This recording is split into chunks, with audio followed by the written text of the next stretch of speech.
Hello viewer, நேத்திக்கு நாம கருடபுராணத்தில் நாம் செய்கின்ற பாவத்துக்கு என்ன தண்டனைன்னு பார்த்தோம். இன்னிக்கு நாம மேலும் பல பாவத்துக்கு என்ன தண்டனைன்னு பார்க்க போறோம். முதலாவதாக கிருமி போஜனம், அதாவது புழுக்களுக்கு உணவாகுதல். குற்றம்: விருந்தினர்களை அவமதித்தல், சுய தேவைகளுக்காகவும் ஆதாயங்களுக்காகவும் மக்களை பயன்படுத்துதல், பிறர் வேலையில் சாப்பிட்டு பயனடைதல். தண்டனை: பாவிகள் புழுக்கள், பூச்சிகள் மற்றும் பாம்புகளுக்கு இரைகளாக ஆளாக்கப்படுகிறார்கள். அவை தண்டனை காலம் முடியும் வரை அவர்களின் ஆன்மாவையும் உடலையும் தின்னும்.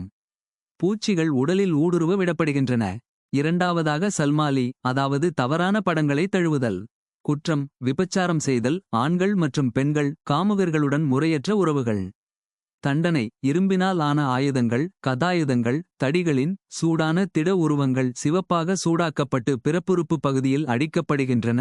யமனின் ஊழியர்கள் பாதிக்கப்பட்டவரை பின்னால் இருந்து கசையடியாக அடிக்கிறார்கள்.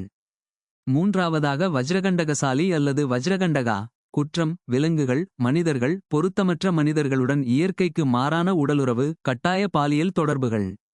தண்டனை: நெருப்பை துப்பும் சிலைகளை அரவணைத்தல், உடல் ரீதியாக அணைத்துக் கொள்வது, கூர்மையான வைர ஊசிகள் அவற்றின் உடல்களை துளைக்கும். நான்காவதாக வைதரணி, அதாவது அசுத்த நதி. குற்றம்: தங்கள் அதிகாரங்களையும் விபச்சாரக்காரர்களையும் துஷ்பிரயோகம் செய்தல், அதிகாரிகள் மற்றும் ஆட்சியாளர்களின் அந்தஸ்தை தவறாக பயன்படுத்தி அநியாய ஆதாயம் அடைதல் மற்றும் தர்மத்திற்கு எதிராகச் செயல்படுதல். தண்டனை: மனித மலம், இரத்தம், முடி, எலும்புகள், நகங்கள், சதை மற்றும் அனைத்து வகையான அழுக்குப் பொருட்களாலும் நிறைந்த ஒரு நதியில் பாதிக்கப்பட்டவர்களையும் ஆன்மாக்களையும் மூழ்கடிப்பது. அங்கு பல்வேறு வகையான பயங்கரமான மிருகங்கள் இந்த உயிரினங்களால் அனைத்து பக்கங்களிலிருந்தும் தாக்கி கடிந்து விழுகின்றன. இத்துடன் பாவிகள் தங்கள் தண்டனை காலத்தை இந்த நதியின் உள்ளடக்கத்தை உண்டு கழிக்க வேண்டும். ஐந்தாவதாக புயோதகம், அதாவது நரகத்தின் கிணறு. குற்றம்: திருமணம் செய்து கொள்ளும் எண்ணம் இல்லாமல் ஆண்கள் உடலுறவு கொள்வதும், பெண்களை ஏமாற்றுவதும், உடலுறவின் போது பெண்களை விலங்குகளைப் போல கொடூரமாக நடத்துவதும். தண்டனை: கழிவு, சிறுநீர், இரத்தம், சளி ஆகியவற்றால் மாசுபட்ட கிணற்றில் வீசப்பட்டு, விஷப்பூச்சிகள் மற்றும் விலங்குகளால் கடிக்கப்பட்டு, அவற்றின் காலம் முடியும் வரை அப்படியே இருக்கும்.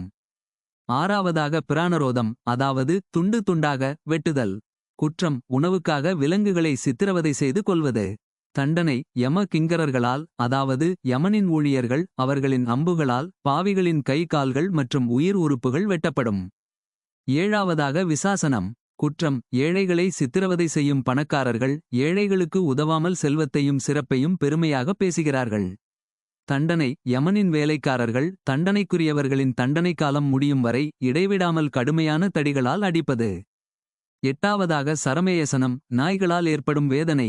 குற்றம்: உணவில் விஷம் கலத்தல், கூட்டுப் படுகொலை, நாட்டை நாசமாக்குதல், வீடுகளை சேதப்படுத்துதல், உயிர்களை சித்திரவதை செய்தல், படுகொலையில் ஈடுபடுதல் போன்ற சமூக விரோத செயல்கள்.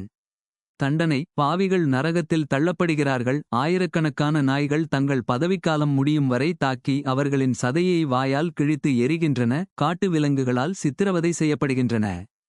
ஒன்பதாவதாக அவிச்சி, அதாவது தூசியாக மாறுவது. குற்றம்: பொய் சாட்சி கூறுதல் மற்றும் பொய் சத்தியம் செய்தல், பொய்யான ஆதாரம். தண்டனை: உயிருள்ள உடல்களில் மூழ்கடிக்கப்பட்டு சித்திரவதை செய்யப்பட்ட பாவிகள் மிக உயரத்திலிருந்து தூக்கி எறியப்பட்டு, தரையை அடையும் போது முற்றிலுமாக தூசியில் அடித்து நொறுக்கப்படுகிறார்கள். இது காலம் முடியும் வரை மீண்டும் மீண்டும் நிகழ்கிறது. பத்தாவதாக அயாபானம், அதாவது எரிக்கும் பொருட்களை குடித்தல். குற்றம்: மது அருந்துதல், பிற போதை தரும் பானங்கள். தண்டனை: உருகிய இரும்பின் திரவ வடிவத்தை பெண்களுக்கு குடிக்கச் சொன்னார்கள். ஆண்களுக்கு சூடான உருகிய எரிமலை குழம்பு திரவத்தை குடிக்கச் சொன்னார்கள். இதுபோல் நாளையும் சில குற்றங்களும் தண்டனைகளும் பார்க்கலாம். இந்த வீடியோ பிடிச்சிருந்தா இந்த சேனல் சப்ஸ்கிரைப் பண்ணுங்க. நன்றி.